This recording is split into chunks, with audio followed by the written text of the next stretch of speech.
आज का बाइबल का वचन यशाया का ग्रंथ अध्याय 42 वचन 1 से 7 और आज का सुसमाचार सन यूहन्ना के अनुसार अध्याय 12 वचन 1 से 11। यशाया का ग्रंथ अध्याय 42 वचन 1 से 7। यह मेरा सेवक है, मैं इसे संभालता हूँ, मैंने इसे चुना है, मैं इस पर अत्यंत प्रसन्न हूँ। मैंने इसे अपना आत्मा प्रदान किया है जिससे यह राष्ट्रों में धार्मिकता का प्रचार करे। यह ना तो चिल्लाएगा और ना शोर मचाएगा, बाजारों में कोई भी इसकी आवाज़ नहीं सुनेगा। यह ना तो कुचला हुआ सरकंडा ही तोड़ेगा और ना धुआती हुई बत्ती ही बुझाएगा। यह ईमानदारी से धार्मिकता का प्रचार करेगा। यह ना तो थकेगा और ना हिम्मत हारेगा जब तक यह पृथ्वी पर धार्मिकता की स्थापना न करे, क्योंकि समस्त द्वीप इसी शिक्षा की प्रतीक्षा करेंगे जिसने आकाश बनाकर फैलाया और पृथ्वी और उसकी हरियाली उत्पन्न की है।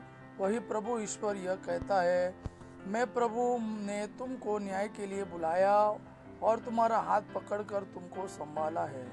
मैंने तुम्हारे द्वारा अपनी प्रजा को एक विधान दिया और तुम्हें राष्ट्रों की ज्योति बनाया है, जिससे तुम अंधों को दृष्टि दो, बंदियों को मुक्त करो और अंधकार में रहने वालों को ज्योति प्रदान करो।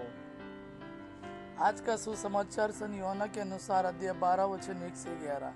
पास्का के 6 दिन पहले ईसा बेतनिया आए। वहाँ लाजरुस रहता था जिसे उन्होंने मृतकों में से पुनर्जीवित किया था। लोगों ने वहाँ ईसा के सम्मान में एक भोज का आयोजन किया। मर्ता परोसती थी और ईसा के साथ भोजन करने वालों में लाजरुस भी था। मरियम ने आधा सेर असली जटामासी का बहुमूल्य इत्र लेकर ईसा के चरणों का विलेपन किया और अपने केसों से उनके चरण पोंछे। इत्र की सुगंध से सारा घर महक उठा। इस पर ईसा का एक शिष्य यूदास इस्करियोती, जो उनके साथ विश्वासघात करने वाला था, यह बोला, 300 दिनार में बेचकर इस इत्र की कीमत गरीबों में क्यों नहीं बांटी गई। उसने यह इसलिए नहीं कहा कि उसे गरीबों की चिंता थी, बल्कि इसलिए कि वह चोर था।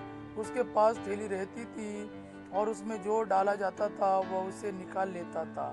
ईसा ने कहा, इसे छोड़ दो, इसने मेरे दफन के दिन की तैयारी में यह काम किया। गरीब तो बराबर तुम्हारे साथ रहेंगे, किंतु मैं हमेशा तुम्हारे साथ नहीं रहूँगा। बहुत से यहूदियों को पता चला कि ईसा वहाँ है। वे ईसा के कारण ही नहीं बल्कि उस लाजरुस को भी देखने आए जिसे ईसा ने मृतकों में से पुनर्जीवित किया था। इसलिए महायाजकों ने लाजरुस को भी मार डालने का निश्चय किया, क्योंकि उसी के कारण बहुत से लोग उनसे अलग हो रहे थे और ईसा में विश्वास करते थे। यह प्रभु का वाणी है। प्रभु को धन्यवाद। आबा पिता की महिमा और पुत्र यीशु का प्रेम आप पर सदा सर्वदा बना रहे। आमीन।